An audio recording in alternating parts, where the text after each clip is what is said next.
గౌరవ ఇరిగేషన్ శాఖ మార్చులు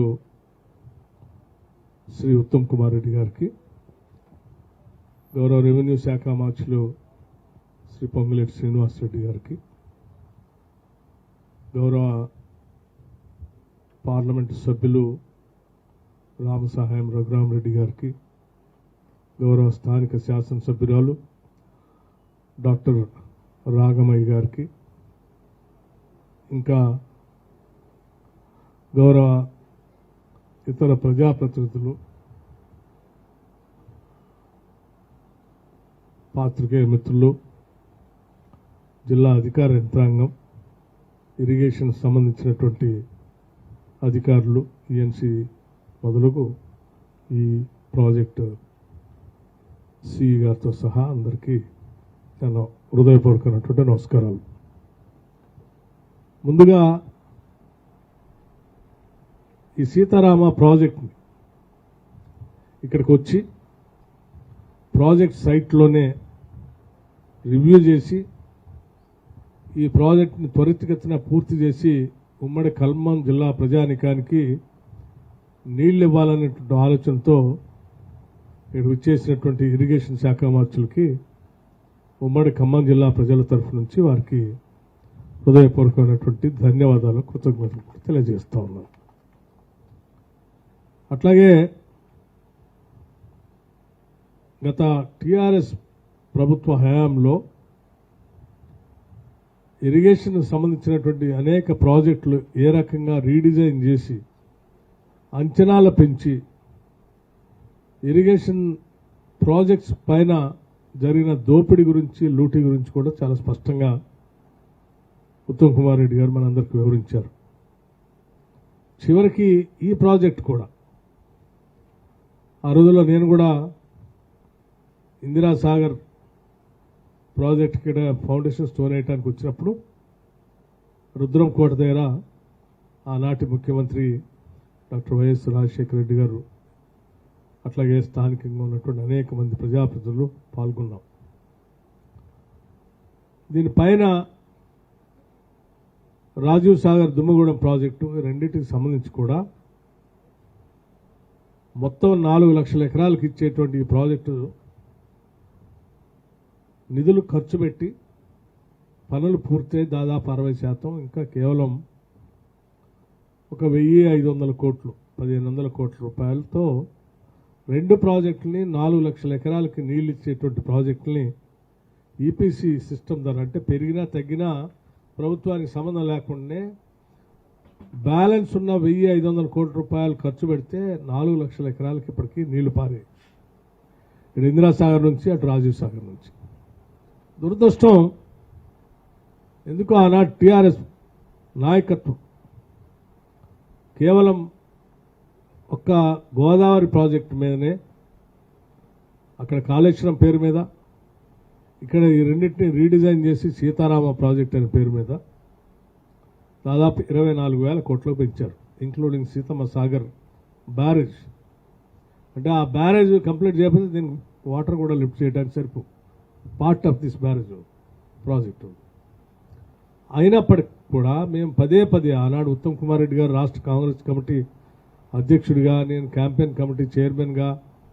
ఇక్కడ ఉన్నటువంటి ప్రజాప్రతినిధులు, ప్రభుత్వ నాయకులు అందరూ కూడా ఆనాటి ప్రభుత్వ దృష్టికి తీసుకొచ్చినప్పటికీ ప్రజాస్వామ్యాన్ని దుర్వినియోగం చేస్తూ దోపిడీ చేసే కార్యక్రమాన్ని తెరలేపి 10 సంవత్సరాలు అప్పటికే దాదాపు 7,500 నుంచి 7,500 పైబడి ఖర్చు పెట్టారు. సరే, ఈ దోపిడీ అంతా వివరించిన తర్వాత ప్రజలు ఆలోచనకు వచ్చి ప్రజాప్రభుత్వాన్ని తీసుకొచ్చుకున్నారు. ప్రజాప్రభుత్వం ఏర్పడిన తర్వాత రాష్ట్ర ముఖ్యమంత్రి రేవంత్ రెడ్డి గారి నాయకత్వంలో ఉన్న ఇరిగేషన్ ప్రాజెక్టులన్నింటినీ కూడా త్వరితగతిన కంప్లీట్ చేయాలని ఇరిగేషన్ శాఖ మార్చులు ఉత్తమ్ కుమార్ రెడ్డి గారు, అట్లాగే ఆయా జిల్లాలకు సంబంధించిన మంత్రులందరూ కూడా పిలిచి అన్నీ రివ్యూ చేసుకునే కార్యక్రమంలో భాగంగా చివరికి ఈ సీతారామ ప్రాజెక్టు కూడా స్థానికంగా ఇక్కడికే భద్రాచలంలో వచ్చి రివ్యూ చేసి జరిగిన పొరపాట్లు అన్నీ ఉన్నా ఇప్పుడు సరిదిద్దుకోలేనటువంటి పరిస్థితుల్లో దీన్ని ముందు తీసుకుని వెళ్ళారు. కాబట్టి సరే, దీన్ని ముందు కొనసాగించుకుంటూ ముందు తీసుకుపోయి సాధ్యమైనంత మేరకు మోర్ మీనింగ్ఫుల్గా నీళ్లను త్వరితగతిన ఇచ్చే కార్యక్రమంలో భాగంగా మనం ముందుకు పోవాలని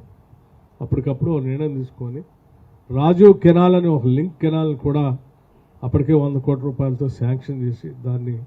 ఎన్ఎస్పి కెనాల్కి అనుసంధానం చేస్తూ వైరా రిజర్వాయర్కి అనుసంధానం చేస్తూ పాలేరు రిజర్వాయర్కి అక్కడ ఉన్నటువంటి జుల్లూరుపాటు టన్నెల్ని కూడా తొందరగా పూర్తి చేసుకొని అక్కడ పారుతున్నటువంటి మన మునేరు నదిని కూడా లింక్ చేస్తూ ఆ పాలేరు రిజర్వాయర్ నింపుకోవటం, వైరా రిజర్వాయర్ నింపుకోవటం, ఇక్కడ లంకాసాగర్ నింపుకోవటం, సత్తుపల్లి, యాతాలకుంట ఈ పరిసర ప్రాంతాల్లో తీసుకొని వచ్చి ఈ పరిసర ప్రాంతాల్లో నీళ్లు త్వరితగతిన ఇవ్వాలనేటువంటి ఆలోచనతో ముందుకు పోతూ ఇప్పటికే దాదాపు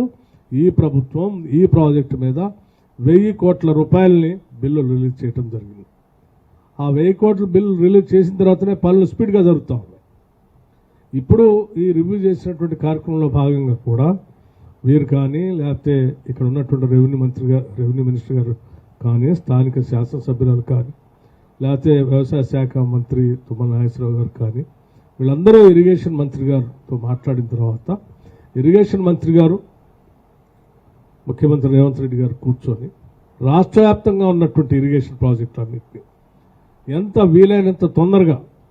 అన్ని ప్రాజెక్టులు కంప్లీట్ చేసుకొని వాటికి కావాల్సిన నిధుల్ని మనం సమకూర్చుకొని ముందుగా నీళ్లు ఇచ్చేటువంటి కార్యక్రమాన్ని తెలంగాణ తెచ్చుకున్నదే నీళ్లు ఇచ్చుకోవటం కోసం ఆ నీళ్లు వృధా పోకుండా త్వరితగతిన 10 సంవత్సరాలు టీఆర్ఎస్ చేసినటువంటి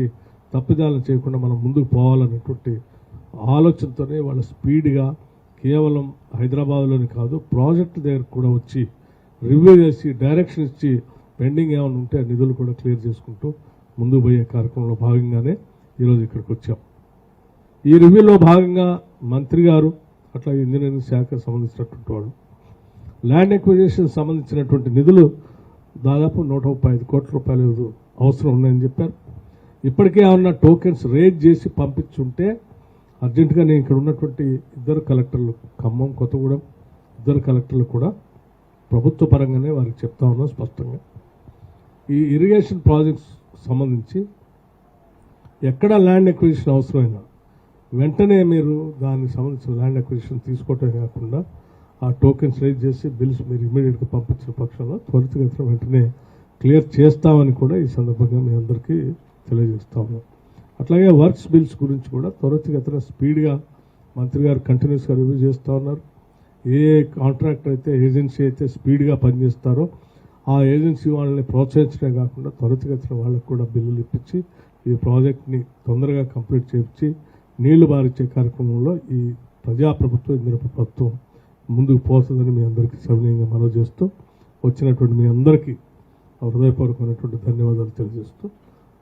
నమస్కారం ముగిస్తూ ఉన్నాను. ధన్యవాదాలు.